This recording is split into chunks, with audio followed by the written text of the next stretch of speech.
All right, what is up, everyone? Welcome back to the RePHIL studio. Your host SB Philas4 here, and get your cans ready. We're going to refill to 99 as we always do. We're ready for our next set, and for this episode, I have the great honor and pleasure to welcome Lovely to the studio today. And as a brief introduction, Lovely is best known for being maybe one of, if not the best player that I know in Bang Dream Girls Band Party. Very notably, has a full game all perfect, and is very, very proficient in many other rhythm games and such. So Lovely, thank you for taking the time to join us today in the studio. Yeah, no problem. I mean, thank you for having me here. Yeah, great. Is there anything else you want to add, maybe to your intro that maybe our listeners or viewers don't know about you, or something you want to add?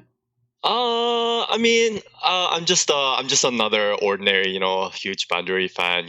I've been playing since a long time. So I just love this game. I love this franchise, and just an ordinary fan like all you guys at Bandori. Okay, all right. Well, again, thank you for joining us today. And by ordinary fan of Bang Dream, right? In order to be an ordinary fan, you have to get into the franchise in the first place. So, how did you first hear about Bang Dream, and how did you get into the series?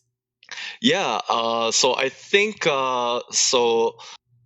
the first time I was aware of this franchise was back in 2018, I think May or April. So that was the time around when EN recently has been released.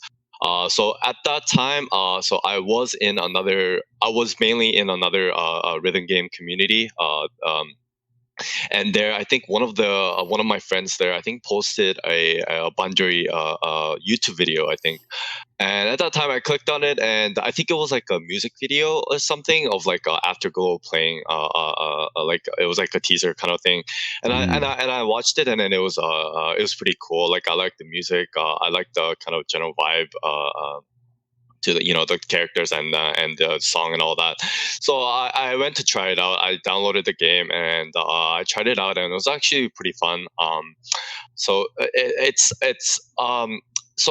that time, for me, like the whole like the mobile rhythm gaming was kind of new to me, because at that time I was mostly playing like a keyboard style rhythm game. So at that time I wasn't really into mobile rhythm games, but that was kind of like the intro to me, to like the whole the mobile rhythm gaming scene. So it was really cool. I mean, so back then, I didn't really know a lot of people in the community, other than the ones that I interacted with in my other rhythm game community. At that time, it was like that. But over time, I slowly grew to know people in the Bandori community, and it's been a smooth sail so far, and here I am. Well. Yeah. Well, that's really cool. Again, it's cool that you were able to get into the series because of the fact that Afterglow was sort of like the first impression. So did when you first got into the franchise, did Afterglow ended up being your favorite band, or maybe your favorite band or character changed as time progressed? Actually, yeah. Afterglow was the first band that I've kind of interacted with, so I kind of had that special, like bond, I guess, with them. But over time, when I listened to other bands, there's Poppin' Party, and I think at that time, I liked Hello Happy World's music, and then I also liked a bit of Rosalia music. At that time, I wasn't really much of a Poppin' Party fan. Like, I just wasn't a very much fan of their music at that time. But slowly over time, my interest kind of grew towards Poppin' Party, and now, I mean, here I am. They're my favorite band. Yeah. So I mean, Wow. That's how it came to be. Well, it's really cool to see how some people, like, when they first get into the franchise, they're maybe not too much of a fan of a particular band or character at first, but as they learn a little bit more about them, it grows on them and it ends up becoming their favorite. You're certainly not the only one here lovely. We have quite a few other people who had who had similar experiences to you. Yeah, I mean, if you look at over time, like in the history, I feel like a lot of the bands have improved quite a lot from their kind of early days. Like generally their song, their costumes, the whole atmosphere and all that has quite improved drastically back in like 2018 and until now. So I think that could have affected me in kind of switching that favorite band thing. So that's why. Yeah. Definitely. Wow. Well, yeah. So you mentioned, which was, makes me curious, right? Of course, Bang Dream was certainly not your first rhythm game. Far from it. You played a lot of other rhythm games in the past. So how did you first get into rhythm games? What was your first experience there? And, and again, you mentioned the community there, right? What was the community like there when you first joined, started playing rhythm games and joined that community? Yeah, so my history with rhythm games actually is a bit long. So I think the first time I've interacted with rhythm games was when I was in elementary school, like when I was like 11 or 12. So I got into Stepmania. So Stepmania is a popular four key rhythm, like a keyboard rhythm game, where it's like DDR, but you play kind of with your keyboard. So at that time, I started off with that, and then slowly over time, I think in around 2012, so I started Osumania. So that was kind of like the intro to me, kind of to like 7 key rhythm games. So so going from 4 key rhythm games to 7 key rhythm games. But even till then, I think before that, so I did play another rhythm game called AutoJam. So AutoJam is another like 7 key rhythm game. Was made in Korea. At that time, it was pretty popular. So I played that for a couple of years before I entered the Osmania scene. So I did kind of have experience with 7 key rhythm games in general, but that was the time where I really kind of started to commit to getting good and just getting better at that specific key mode. So after that, so after getting into Osumania, I started playing BMS. So BMS is another kind of 7 key style rhythm game where you can play on your PC with your keyboard. So I played that for about 3 to 4 years until I think around 2016, 2017, I kind of quit. So I wanted to focus on different things. And at that time, I focused heavily on cubing. So cubing is like speed solving, so solving Rubik's cubes as fast as you can. So I went kind of back to that to focus on that because I wanted to get faster at solving like the Rubik's cube, so getting better at speed cubing.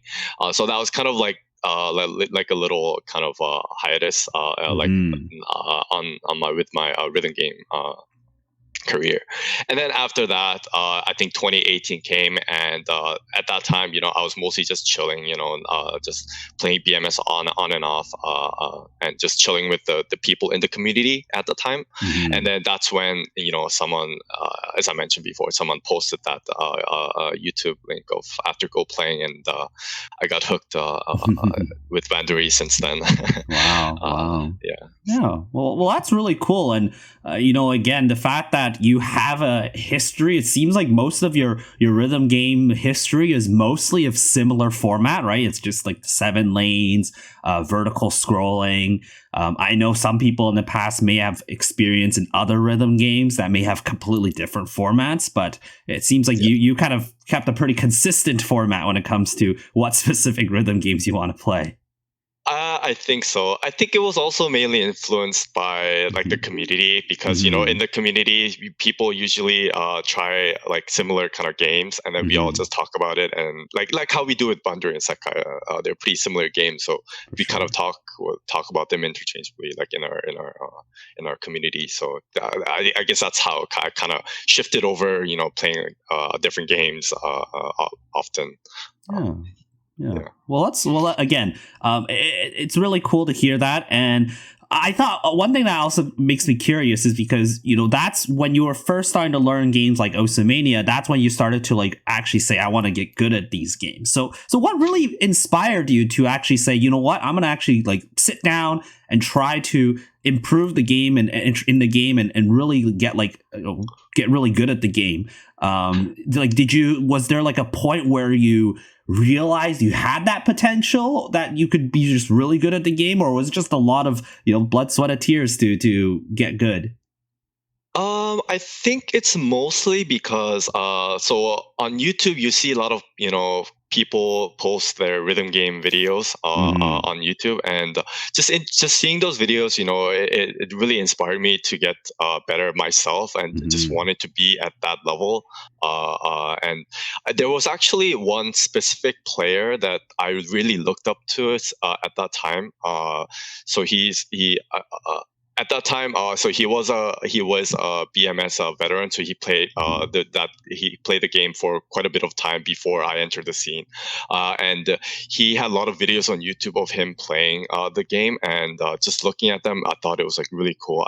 I just wanted to play at that level, so every day, I kind of worked hard to build that skill, and eventually kind of be close to his skill range.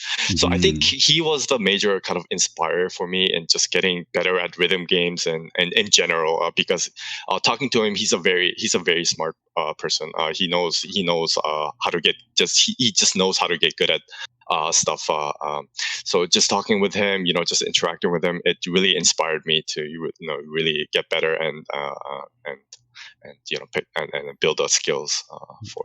Yeah, having a mentor could definitely help, I imagine. Just having someone who could give advice to, right? Like if you're maybe struggling a particular thing, you kind of have like someone to go to in terms of like, okay, this is what kind of techniques you could work in. It is a very technical aspect, right? Just being able to play rhythm games like as fast and as crazy as like some of these rhythm games you play. So definitely having like a mentor, I imagine, can definitely help quite a bit. Yeah.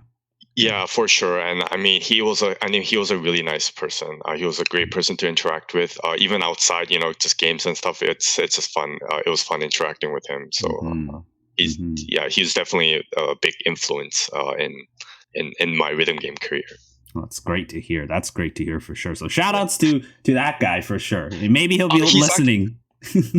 He's actually so I think back around 2018, I think October, I actually introduced him to Bandori.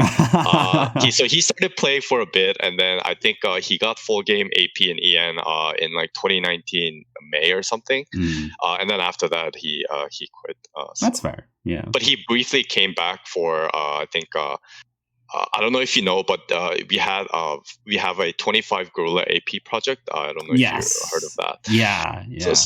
So that's a video compilation of just people in the community APing a song with hand cams, and so he was actually part of that. I think he played Sayo like in the compilation, and after that he sadly quit the game and he no longer plays. But yeah, well, he briefly played Bandori for a bit. We'll definitely talk about your involvement in QAP and such very shortly, for sure.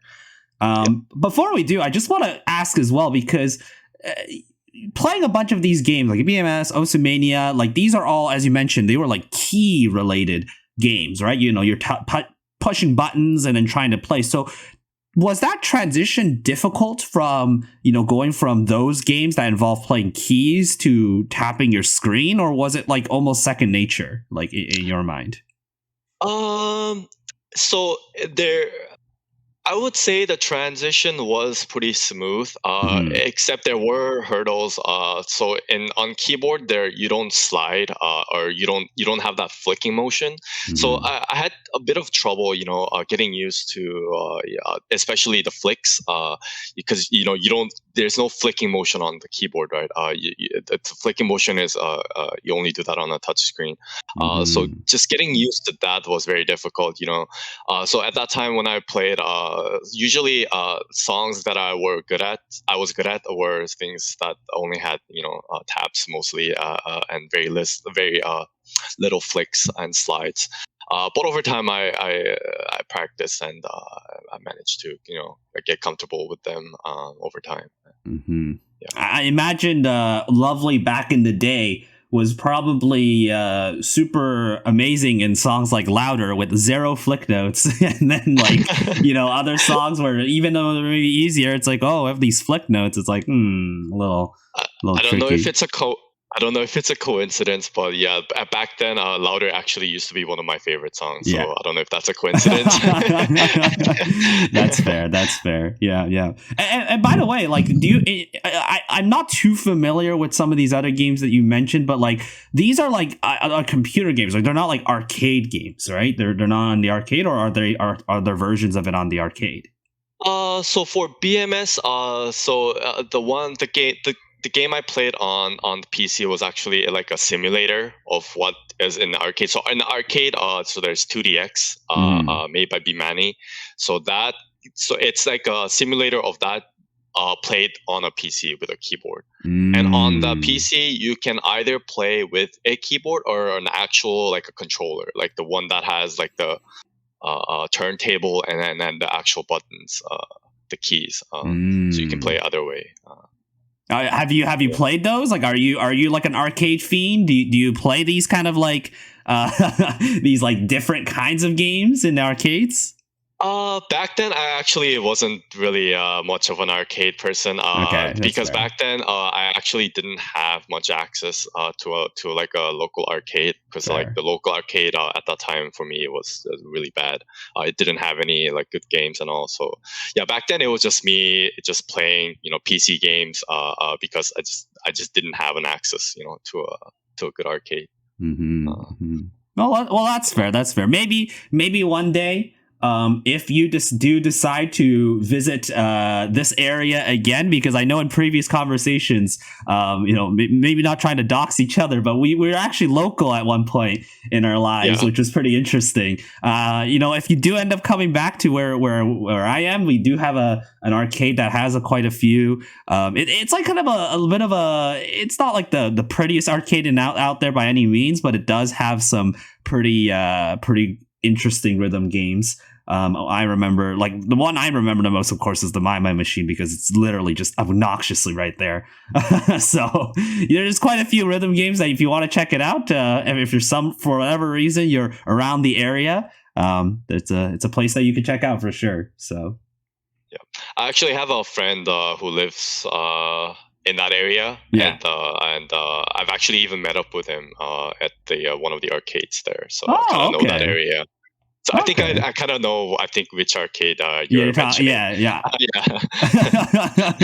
So for those maybe who know where I am in my location, check out a place called Espot. That's a pretty interesting place. There's definitely some pretty unique rhythm games there. And I was also at a con a couple weeks ago in Seattle, and they had like a crazy amount of rhythm game arcade games there, which is pretty cool. So yeah, I mean, the place was really nice. I mean, it had all the modern rhythm games, all the games that I enjoy playing, and it was great. I mean, if you're in that area, definitely go check that place out. For sure. That's a lot of good games.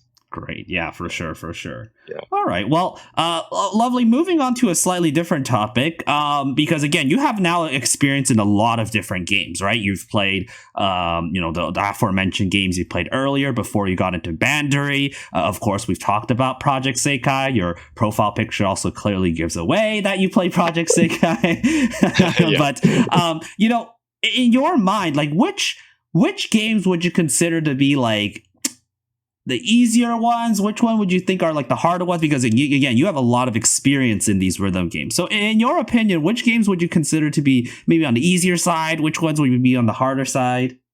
So on the easier side, sorry, no offense, I would say Bandori is actually one of the easier games out there. Just because I think timing wise, it's very lenient. I thought that the timing window was pretty very forgiving in that sense, so that the getting all perfect isn't as hard, I think, as compared to some of the other similar games. And charts generally are not that difficult in that it doesn't require you to like memorize or anything. It's just you basically just play what's on the field, and you can get all perfect in a very kind of short amount of time. Whereas like other games, like PJ Sekai, so that one, if you look at some of the harder charts, it's much harder to comprehend. And it takes a lot more time to learn the chart and being able to full combo or all perfect. So in that sense, yeah, I do think Bandori is one of the easier games. And I think I'd say, yeah, one of the harder games, definitely Sekai is up there. So Sekai, so if you look at the hard charts, it's very difficult to comprehend, and execute. And if you manage to all perfect some of the top songs, then you're one of the top players in the community, and you get recognized you get recognized in the community for that. So yeah, in that sense, Sekai is hard. Sekai is really hard. And so other games that I think are hard, so other rhythm games I've played are Archaea. So I did play Archaea for a bit, I think last year. So I'd say Archaea is also kind of difficult in that the rhythms. So the notes that you see on the field, it's pretty hard to comprehend the rhythm because they come in different kind of lanes. Like the notes come in like multiple lanes, and to distinguish the rhythms between those two kind of field of vision is it's challenging. So generally in that game, sight reads are very hard. So first time when you play, you usually get like a really low score, but over time when you keep playing and once you learn the charts, once you look at the YouTube videos of people playing, once you hear the taps and all that, you start to get more used to it. So in that sense, like the learning curve of charts are noticeably higher in those games than Bandori, where in Bandori you can sight read all perfect quite easily. Actually, really, if you are good enough to, or if you have a lot of experience in Bandori. So yeah, there's a difference between those games. Yeah, you make a very interesting point of like, one way you could really learn how to get good at the game is to watch other people play, but you think, how does those other people learn how to play? And you're like, But yeah, it's a really, really interesting skill, like watching other people play and then kind of seeing how they execute a particular thing with their with their fingers and like how they do it. I think does help quite a bit. And of course, like recording yourself and see where you're maybe deficient in some areas to improve. That's definitely something to do that you could do as well. You mentioned the fact that Bandori generally is like a pretty easy game to sight read compared to the others. Would you credit it to being maybe a more, I guess, reasonably designed game, like in terms of the maps? Do you think that Bandori's chart designs are like fairly like simple and comprehensible and make sense, whereas maybe some of these other games, they maybe quote unquote overchart some of their songs to make it very difficult?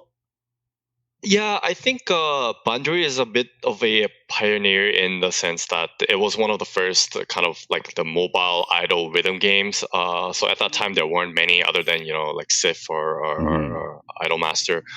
So I think at that time the mechanics that they introduced at that time was quite simple in that so like you can make hard charts, but with the current mechanics, it only gets you to a certain point. After that, it just the chart becomes unplayable. So with that current mechanics, you can only make a chart so hard. But I think they recently introduced side flicks. So in that sense, I think they're trying to kind of introduce a harder mechanic so that like the hardcore rhythm gamers can also kind of enjoy the game and try the challenge, the harder charts. Like Setsuna Trip SP or Hell or Hell SP. So they have those charts now that I would say that are not easy anymore. Those are now the hardest charts in the game, as compared to in the past. The hardest charts were like Sugar Song, Bitter Step, or Rebirth Day, and those. But those, when you dissect them, once you learn how to play them, they're pretty easy. But like some of the harder charts in these days are require you to actually study them and practice them to get better. So they kind of I feel like they introduced a larger like a skill gap in players from just a just, from just a good player to like a top player. So they introduced that gap. Yeah, for sure. And when you talk about these charts, these other games, like even though maybe Bandori is like considered like maybe one of the easier ones, would you consider still to be a relatively fun way of playing? Like, do you feel that Bandori, because maybe in your mind is maybe on the easier side, maybe it's not as fun, or do you find some of the other games when they overchart so much it makes it less fun? What do you think in terms of the fun factor? I would say it's more about liking the franchise. Definitely, like you could play Bandori if you're a rhythm gamer. If you want to try it out, you can definitely just try out Bandori for the rhythm game aspect. But I would say mostly the fun comes with just liking the franchise, just liking the characters, liking the bands, the songs, and all that. I think that really helps in a person continue to play the game and that. That's fair. And I think that's also another thing, right? Like a lot of people maybe really want to learn how to improve on the game and do what they can to get better at the game. And that's a very good point you mentioned, Lovely. You also have to enjoy the game, right? Because you're going to play it a lot more in order to get better, right? You have to play more in order to get better. So you have to enjoy playing the game, and if it gets to the point where you start not enjoying the game as much, it definitely becomes more difficult to find motivation to improve. Yeah, I mean, what people should realize is if they want to get better, they really got to enjoy the game. Like if the game becomes a chore to you, at that point, your skill improvement will be drastically slow as compared to when you really enjoyed it and just play for fun and all that. So it's as you said, it's really important to like a game if you want to get better.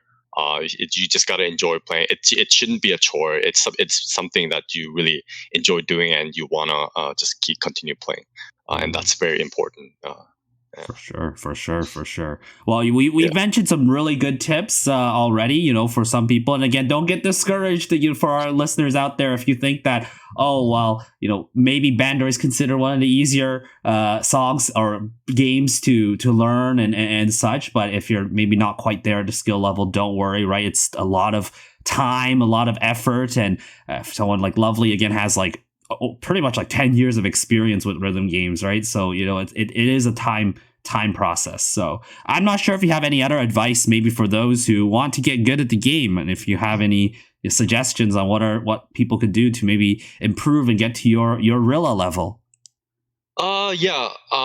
I do have some basic tips for I guess rhythm games in general. It doesn't really necessarily apply to Bandori, but in rhythm games, whichever game you're starting out with, it's very important to be able to dissect charts. And by that, what I mean is every note, like every pattern that you see, like the entire charts can be broken up into smaller pieces, so smaller patterns. So essentially like a building block. And what's important for new players is that you got to be able to have the muscle memory to handle the smaller pieces of patterns. So you got to be able to dissect a specific like a piece of chart, and you got to be able to have the muscle memory to play that individual kind of piece. And to improve upon that, you have to build upon that, and just getting to be able to execute these individual patterns together, and then so starting off from like a building block, you kind of, when you make a house, you don't just make a house. You have to build a foundation, you have to build a base, and then you have to build on top of that. And to build that base, that foundation, you have to be able to dissect the chart. You have to be able to process that information into smaller bits of pieces. And as those smaller bits of pieces, you have to be able to execute them. And once you're able to do that and practice and continue improving, then you'll be able to get good fast. Wow, so that's a Yeah, so that's a general tip on. I mean, this works in every rhythm games. It doesn't just apply to Bandori, but it applies to other games. Being able to dissect the chart and being able to process each pieces of patterns, essentially, is very important. Well, that's actually, I never even thought about that kind of tip, but it actually is really true because I guess maybe for viewers, maybe an example or maybe like an example could help better process like what Lovely just mentioned as a tip. For me, I've struggled quite a lot in terms of drum rolls, not necessarily the drum rolls like that are like, oh yes, the constant ones are pretty difficult, but one I really struggled in is where there's there's 4 notes, like 2 on each hand, and then it does it again, but the lane shifts, and then it shifts again every 4 notes, right? Like like that kind of pattern, and it appears in stuff like Tied to the Skies, and there's one such pattern in Time Lapse. I struggled in that kind of pattern a lot, and like it took me a long time for me to really just kind of sit down and just be like, okay, I gotta learn how to like do this pattern and dissect it, as you mentioned, and just kind of do it, right? Because once you kind of get that muscle memory, which now I do, it kind of becomes second nature now. And now, because that pattern is not like only in Tied to the Skies, it appears in quite a lot of other songs as well. So, you wouldn't be as afraid when you see a pattern like that. So yeah, I might have a picture on the podcast, so you guys could kind of see what kind of pattern I'm talking about, and that maybe could give some context of like how this tip could help you. Yeah, exactly as you mentioned. So you mentioned that a certain pattern is in multiple different songs. So that's a very important kind of thing to know. I think that's very important that you realize that specific pattern is also in multiple other charts, except they're kind of different. They're played out a little differently, but the overall pattern is the same. So I think so it's important that you realize that that's one of the key steps in I think improving yourself is to know your weakness. Know which patterns you're weak at, and know which songs have these sort of patterns, so that you can practice them to get better at those specific patterns. Mm-hmm. So having muscle memory is having muscle memory is actually a little different than actually memorizing a pattern. So you shouldn't ever have to memorize a pattern. You should always have the muscle memory to play a specific pattern, so that even if it varies a little bit in different songs, different charts, or even different parts of the song, you are still able to execute them because you have memorized them. You understand the pattern. Like your brain can process those types of patterns, essentially. For sure. Yeah. And again, like games like Bandori, they have like ways to improve you. There's like the rehearsal mode where you can like scroll to specific parts and play that, which definitely helped me with that Firebird, full Firebird last drum roll to 18 notes. That was brutal, but I eventually got it. So oh, that's great. That's great. Yeah. I think I posted a tip video, I think on getting that ending of Fireball. Yeah, I think I saw that. It was you just cheese it with like the triplet double tap. I tried that. I was like getting it, and then I didn't get it. So I'm just like, you know what? I'm gonna find a way to do it. And I think what I ended up doing was I one-handed it. Oh, so you did one-handed? Yeah, I did one-handed. I ended up one-handing it instead of two-handing it because my left hand just is slow, which is why I struggle in drum rolls. But yeah, but honestly. Oh, sorry. Yeah, I mean, that's great. You got that. I mean, that's one of the hardest. Charts in the entire game. It's like 5 minutes long too. See, I don't even find the chart to be difficult. I don't even find it difficult. It's just long, and I'm generally pretty consistent all the way to the last 18 notes. Like I pretty much easily full combo until the last 18 notes, and I'm just like, you know what? I've played 5 minutes, all to just fail, and it's just like, so depressing. Yeah, I mean that final roll, it's just it's toxic. 5 minutes of playing, and then after all that, you have to face, the big drum roll. It's toxic. Unlucky. Yeah. Oh well. Yeah. Anyway. Again, thanks for sharing all those tips. Again, I am sure listeners and our viewers out there will be very appreciative of that, and hopefully you'll get as good at the game soon for our listeners who are aspiring to do so. Hey everyone, it's Phil here. Hope you're enjoying the episode so far. As a reminder, the RePHIL Studio is available on all of your favorite podcast platforms. Check us out on YouTube, Spotify, Google Podcasts, and Apple Podcasts. And feel free to subscribe to your favorite platform so that you're up to date with all of the weekly episodes. And if you really enjoy it, feel free to leave a comment and give a high rating on any of the platforms you use. All that support is greatly appreciated. If you really want to support my content and the RePHIL Studio, consider joining the Filler Nation by either subscribing to my Twitch channel or by joining the Patreon. Links in the description below. Any support is greatly appreciated. And again, I want to give a big shout out and thank you to all the Filler Nation members who've been constantly supporting me, and you'll be featured in this video every time. So definitely check it out if you are interested. And for our Filler Nation members, again, I greatly appreciate your support. We have a channel, the RePHIL Academy VODs channel, where there'll be VODs of my streams as well as possible other side projects on the side. So check out the card above if you'd like to subscribe and check out other content that I may be doing in the future. And of course, feel free to join the Unga Academy Discord server, links in the description below, so that you could be up to date with the live recordings of the RePHIL Studio podcast, as well as contribute to the studio question that happens in every episode. So check it out, and thank you all so much for the support. The RePHIL Studio episode will resume shortly. I want to talk a little bit more about what you mentioned earlier, because you talked about having like a Rilla project with like 25 people and such. And that is, at the end of the day, we all know that is from QAP. And we had a lot of people that previously joined the podcast or are QAP members. They might even be listening right now. But, maybe describe briefly, Lovely, like, how did you learn about QAP? How did you join? What is that community like? So I think the first time I've interacted with the QAP community is back in 2020, early 2020. So I think it was like May or June in that time frame. Mm-hmm. So actually at that time, so I kind of took a break in Bandori in late 2019 to early 2020. So I wasn't in PubCourt often then. And then I kind of came back to really playing the game in 2020, April, May timeframe. And at that time, so I was getting back to my usual kind of skill level. So I was practicing songs. I try to get all perfect on the new songs. Mm-hmm. And I think I posted some scores in that chat. I think it grabbed the attention of some of the QAP members, and I think they saw the scores and they thought that I could be one of their QAP members. So I think they reached out to me and said, "Do you want to QAP the song with us?" And then I accepted it, and I think that's when it all kind of just started with the QAP communities, QAP community. But by they, do you have any specific names? You want to give them shout outs?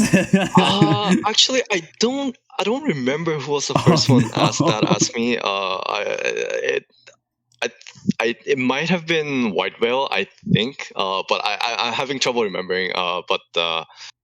Sorry, I forgot to whoever sent me that invite. So my apologies. No worries. Because again, at the end of the day, I know QAP. They really, when they think about QAP, and I've talked with a lot of QAP members before, when I think about like, who is like kind of up there in terms of skill level, it almost seems like a unanimous like sort of opinion that you're probably like one of, if not the best player in that group. So it's really cool to see that you're finally out here to be able to share the experience. And I don't know what you think about that, like the fact that so many people are like say that you are the Rilla of all the Rillas, right? This QAP group is literally a bunch of Rillas. But you are like the Rilla of the Rillas. Oh man, I don't know about that, because like the community has so many good players. I mean, it's really hard to compare players like in that community. It's just everyone is just too good. I mean, the Rowlet is just insane. So when you QAP with him, it's hard to see him lose that all perfect. And White Whale is also really good. I mean, these players are just all just so talented. and just so good at this game. So for me, it's an honor, playing with them, and being able to QAP with them is just an honor, and it's so much fun too because these guys are all just very amazing people to talk with. There's no elitism. There's no they're very modest. So just being in that community is just so much fun for me, and I enjoy being able to QAP with them. Yeah. And for our listeners, maybe who haven't listened to previous podcast episodes, just for a bit of context, QAP stands for quintuple all perfect. That's when all 5 players in the same room get an all perfect. And there's a group for that, which, of course, many of our previous podcast guests and our current podcast guests are in. And it's tough because, again, the sheer amount of, I guess, what is it like the concentration you need to go for it and to be able to do it, it's definitely quite tough. I don't know if that has ever been an issue for you, because Lovely, from what I've heard, you're actually seem quite consistent in terms of getting all perfect. Is it like a concentration thing? Is it just the fact that you have a lot of stamina that you're able to just be able to focus and get all perfects relatively consistently? So I would say the most important factor in getting good at QAPs is having the confidence. So having that confidence that you're gonna AP this song, you can do it. Having that mindset, I think really helps me in becoming more consistent. Because once you start kind of burdening in the caps for QAPs for consecutive rounds, and then you start to get you start to feel bad that maybe I don't think I'll be able to AP this again because I keep breaking this specific section.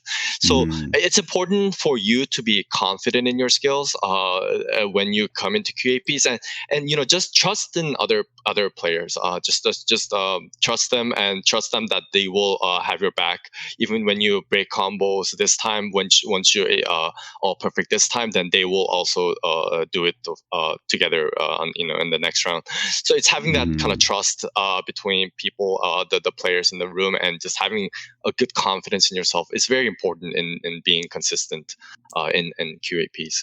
For sure. And also the practice is also very important. So if you burn flames, if you burn nats, if you're gonna play 4 rounds, try to aim for going for all perfects and while you're burning nats, and just that practice is very important, I guess.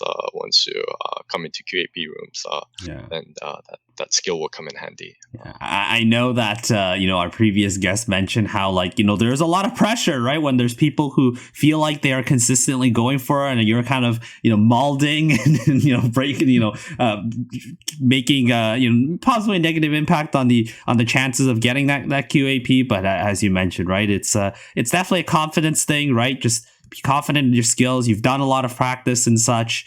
So yeah, if you're, as long as things work out and everyone's trust each other and are on it, then being able to achieve that QAP is a very rewarding experience for sure. Yeah, it's definitely very rewarding. Just battling out, trying to get this QAP, and at the end getting it. There's nothing more rewarding than that, I think. For sure. Yeah. Was there a particular project on QAP that maybe you are most proud about? Maybe because it was just something you really wanted, or maybe because it was actually kind of a challenge for you. But then it ended up working out. Is there a particular QAP that maybe you have a fond memory of? I would say I think probably some of the early the other QAP members probably already mentioned this before, but I would have to say that survival SP QAP. I think I've heard this one. Yeah, the most memorable one. At that time, so we were kind of molding, I guess, as a group. We weren't having a good sessions. So at that time, we were just picking randoms and just would see what takes us there. And we got the survival. So at that time, we just said, hey, let's just pick a special. Let's just see what happens. And we got a first try, and it was really surprising. It was out of nowhere. I mean, the whole session was bad up to that point until that we got that probably the best QAP ever on EN. So that was one of the most memorable QAPs that yeah. That's not an easy map by any means. I'm sure people who are familiar with the game, that one has some pretty obnoxious patterns. So the fact that after like a session where everyone's kind of feeling down, right, and maybe the pressure's off, it kind of actually works out in the end that you all like did really well in that one particular that song. So yeah. No, that's pretty cool. That's pretty cool. Anything else, or maybe there's any other future plans that you plan on with QAPing? I don't know if there's any plans on trying to maybe tackle some of the more difficult songs that are being introduced to the game now. Unfortunately, kind of the EN QAP kind of community is dying out a little because I think some of the key members are kind of retiring and all that. So it's a bit barren. So so we would like to have more players kind of join the community so that we can get consistent, like regular QAPs again. Because back in like 2020 or 2021, we pretty much had a QAP once every week or so, and it was just really active. There's so many people participating, and a lot of the times you even get players that want to join but couldn't because we already had 5 people in the room. But now, I mean, it's really hard to fill up rooms nowadays. It's usually like 2 or 3 people that are active that want to QAP, but we can't find the remaining players, so we end up just disbanding. So in that sense, yeah, it's a bit. Well, that's a cry for help, guys, for our listeners out there. Maybe you're Rilla. If you're Rilla and you want to sign up, come on, you can contact Lovely and get things started with possibly doing a QAP in the future with Ian Dory. Yeah. I'm also thinking of maybe kind of having a sequel to that 25 Gorilla AP project. So now since we have Morphonica and Ras, maybe we will have a 35 Gorilla AP project, and we'll recruit a lot more Gorilla players. And then once that takes place, then those new players can join our QAP sessions. Okay, well, so I will consider. I will consider if these really need people. I wouldn't say I'm like amazing. I'm like pretty good at the game. I have some APs. I have like that Ian Dory. Now there's like a 200, like 300 title. I have like a 200 AP title for expert. Like, I'm okay. I'm okay. But if that project comes to light, I'll maybe I'll consider helping out. I'll reach out to you. Oh yeah, for sure. I'm not sure if is it like, maybe is it just like in general that like not many people are playing, or like is most people in QAP more focused on like JP because there's Sonic Sync and it's a little bit easier, like you feel more control in that game? Is that kind of how it is, or? I think I would say that's part of the reasons. I think a lot of the players in the community prefer playing on JP because of Sonic Sync, as you mentioned. So on EN, it's a bit harder, I guess, to consistently AP because without that Sonic Sync, it's a lot tougher. So I would say that's part of the reasons, and I think it's just the players in the community, they have played for a long time, so I think they grow more less interested in the game. Yeah, well, and yeah, but again, maybe that project, maybe bringing back a 35-man group AP, maybe find some new Rillas out there, some new blood. Who knows? We might be able to find some people. So again, listeners out there, if you think you're Rilla, look at the mirror. If you look like a Rilla, I think you could join QAP. Yeah. So. Oh, awesome. So that's great to hear. And one other thing about like just playing in general, Lovely, before we wrap up pretty soon. You've mentioned a couple of people that again we have talked with before. We've talked about people like Rowlet and White Whale and Houdini. They've done other things like song tiered before. I'm not sure if you've song tiered yourself, or are you just mostly just focused on AP the game and that's it. So I do have one song title. Well, I Mhm. actually have two. One is T100, and the other one is actually Weekend Hooray T1. So I do have Mm. that song title in EN. And that's my only song tiering, Okay. serious song tiering. Okay. Well, you got that, and like again, you had the team, right? It was Hello Happy, so that's one of your like more favorite bands, I imagine. And then you just had like prepared, and I don't think the skill was an issue. It was just kind of uh, getting the ops, getting the right skill order, right? But I don't imagine was it difficult or was it pretty chill? Learning ops was actually pretty challenging. Mm. Like it's so much different than just just aping a song regularly. Like it's you gotta understand that you should not play it the way it's intended to be. You gotta kind of tweak that play style kind of a little bit for Hmm. specific notes. You gotta play it differently than how it looks on the screen.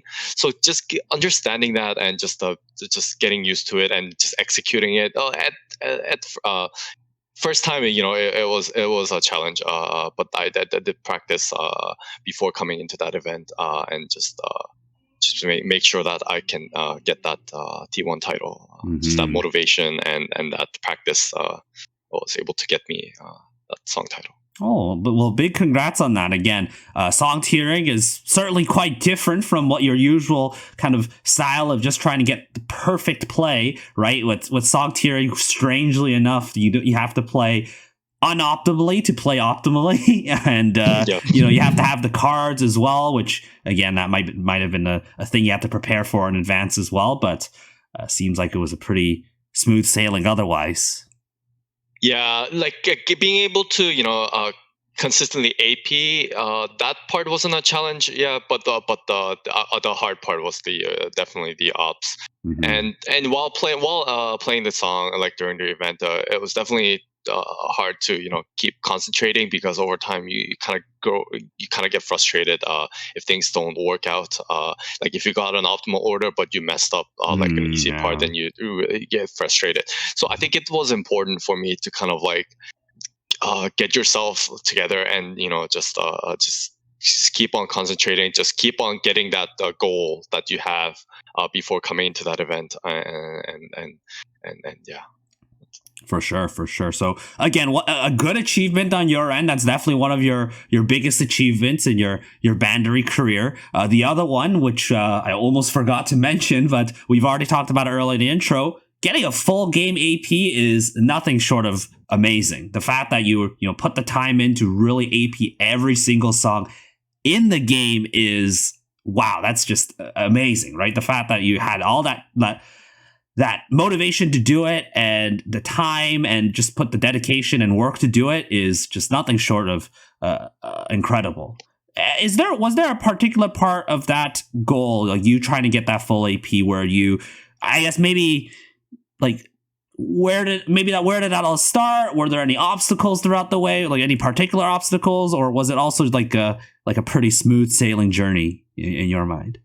uh Yeah, I mean, just starting it off. I mean, with a fresh account, it's because at the when I started JP at that time, I wasn't really into JP, so I kind of Mm, started off with a brand new account. And starting off, it was definitely a challenge, because just seeing so many songs, because in JP there are like 400 plus songs, right? And just starting it mm-hmm, off, it was a bit of a challenge. But I think having a goal is important in achieving that. Like every week or every day you aim for a specific number of APs, and just fulfilling that every week, every couple of weeks, you just you increase that total AP count to a specific number, that like a goal that you had. I think it's important in that sense, because without that, it gets really challenging, because you gotta start off. You gotta start off with small steps. You gotta aim for 50 APs. You gotta aim for 100 APs. You can't just look at it and say, "Oh, I have to play all these songs." In the next whatever, like next month or so, you don't you can't think like that, but you have to say, oh, for the next week I'm gonna aim for 100 APs or 150 APs. So you just gotta start off with a goal, and you gotta work on achieving that goal essentially, and that helps in giving you a motivation to continue playing, and just getting through all those songs. For sure. Definitely. Yeah, again, it's a lot of work to be able to just sit down and be like, okay, I have to play these songs perfectly, and you gotta take it step by step. And I imagine that, of course, there were some songs that may be more challenging than others, right? And have to put a bit of time and effort to that. That kind of bleeds into the studio question that I ask my Discord server members. So every week in the podcast, I ask a studio question to our members to answer. And this question that I asked this week was, what do you think is the most difficult, or maybe just a beat map that's maybe not necessarily the easiest to understand based on your personal skill level? And we have a lot of answers from our members, and I'm going to put them on, of course, the video as I always do. So sharing your answers there, and of course our comments, viewers below. You could also, of course, comment in the video as well. But Lovely, I'm not sure if you're in your mind, because again, for you, we talked about this plenty of times. Bandori is not necessarily the most difficult game for you, but if you were to maybe, based on your skill level, say a particular map that is difficult, maybe in this case was difficult to AP and maybe took a few extra attempts than you expected, what songs were they? Oh, it's gotta be. It's an easy decision. It's gotta be Setsuna Trip SP. I'm just like, I feel like compared to people in my skill level, I think I'm just not good at that song. It's just it's very challenging, because when I play it, I get a lot of like these random misses, and then I try to record myself and see what I'm doing wrong. But I end up looking at it, and it doesn't look like I'm doing anything wrong, but it still somehow registers as a miss. And then once you finish playing, you thought you AP'd, but it's a full combo. Like you got greats like in the song, but you haven't realized it. So it's just that particular song. It's just challenging the way it was designed in the chorus, especially with those difficult side flick patterns. At first, understanding those patterns, it was really difficult. I had to go on Bandori and just analyze the chart, and getting that muscle memory of those different side flick patterns. So it definitely was a challenge for me, just learning that song, just dissecting it, and just being able to execute it. It was a huge challenge. Yeah, that map is brutal. Again, we're still in Bandori right now. We're still missing quite a few SP songs. They're going to be added. New special difficulty maps are going to slowly get added to catch up to the JP eventually. But of course, we have Setsuna Trip right now. I don't dare to try it. Like I've played it a few times. I haven't played the whole map yet because I keep dying before that happens. I should play in rehearsal mode one day to kind of see exactly, because there's definitely some parts where it's just like, yeah, these side flick patterns don't make a lot of sense. Yeah. It's also, I'm not sure if it's a popular opinion. Maybe you probably think the same. But Hell or Hell special difficulty is a level 30 and presumably is harder than the Setsuna Trip 29. But from what I've heard, a lot of people think Hell or Hell is easier. I would agree. Yes, I would agree to that. Hell of Hell SP is actually a lot more intense in that it requires faster movements. Like it has more intense drum rolls. It's faster BPM. But the overall pattern is a lot less complex, a lot less challenging to actually execute, because the side flick patterns are a lot less complex in Hell or Hell SP compared to Setsuna Trip. So see. in that sense, I think people who can handle drum rolls, people who can handle some fast-moving sliders, will have definitely a lot more easier time with Hello Hello Speed and Sets Not Trip, which has a lot more side flick, difficult side flick patterns that people are not used to, especially when you're first trying out. Yeah. So yeah, that definitely I agree with that. Okay. Well, regardless, those were barriers you overcame. So again, big props to you on that. And being able to get that full game AP, and I'm sure that as more songs get added to the game, you're gonna keep adding to that that tally without too much difficulty until maybe one day, I don't know, we'll get a level 31 in Bandori. I don't know if that's gonna happen. Oh no. I think they'll probably stick with adding maybe a few more 30s or 29s, and we'll see how things go. But how would you feel if you start getting master charts? Like that's like some Seikai PTSD there. Like there's some Seikai maps, like I've actually surprisingly got some 30s, I full combos some 30s, not all perfect because I'm not that good at Seikai, but I've gotten some full combos and some 30s, but there's some 28s and 29s that I just don't quite understand. It's so different. And oh man, if there was a master difficulty in Bandori, I don't know how much I can handle that.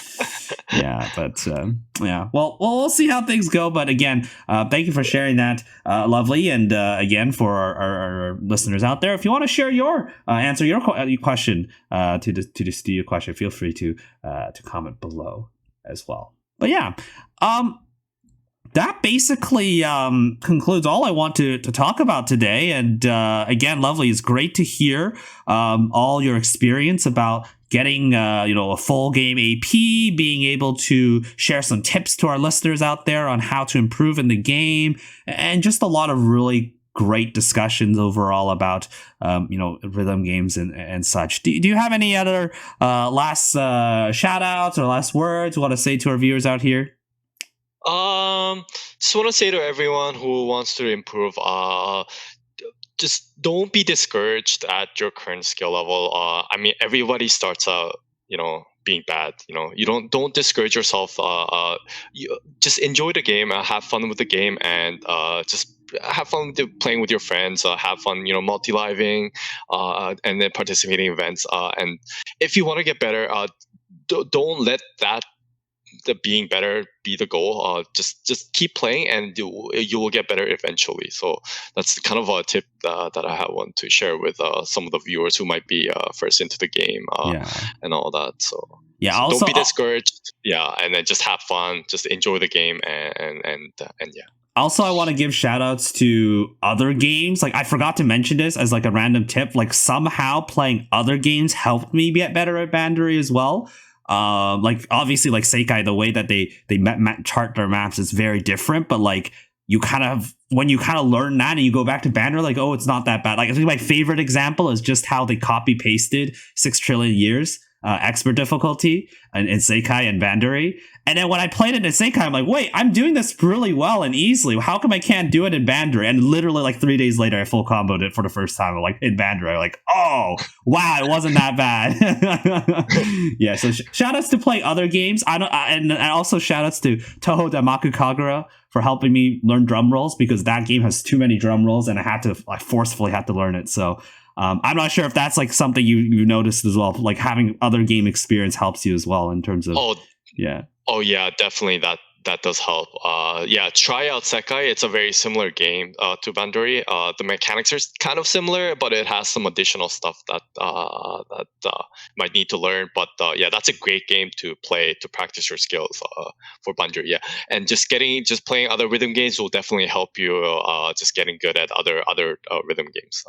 So yeah, that's a great tip for people. Lovely. Do you plan on full AP game? Doing a full AP of the game in Seikai? Is that a goal? No, that's currently out of reach for me. It's just it's just way too hard. Yeah, some of the master charts I've seen are just insane. It's just insane execution and just the insane pattern recognition. It's just I think it's just too much for me. For now, I'm just gonna focus on Bandori. I guess. Fair. That's fair. Yeah. All right. Well, if your Pandora's box or your third eye awakens and you suddenly decide, you know what, I think I can do it in terms of full APing Seikai, then all the best. But of course, otherwise, keep working hard on maintaining that full AP. I'm sure it wouldn't be too difficult until the next 29 or 30 that gets introduced to the game. So we'll see how things go. But lovely. Thank you again for taking the time to join us. And for our listeners out there, don't forget to check us out on all of your favorite podcast platforms, YouTube, Spotify, Apple Podcasts, Google Podcasts. Of course, feel free to join the Anga Academy Discord server as well, where you could contribute to the studio question every week and interact with our lovely special guests as well. And you'll be able to interact with them. And sure, like especially with Lovely in this case, maybe we need some more QAP members. So yeah. Yeah, thanks for having me here, Phil. It's had so much fun, talking with you on Bandori. I don't think I really had this kind of discussion with anyone really before. So I mean, this was a really fun experience for me. Just talking about the game that we all love and enjoy playing. So I'm glad that you're able to share that, and that's all part of this podcast. Be able to share all of your stories, and who knows who will be on the studio next. But and for now, the set has been complete, so make sure you get your cans ready. We're going to refill to the next, the 99 on the next set. So stay tuned for that. But until then, thank you all so much for listening, and we'll see you all next time. Take care. Bye-bye now. Bye, everyone.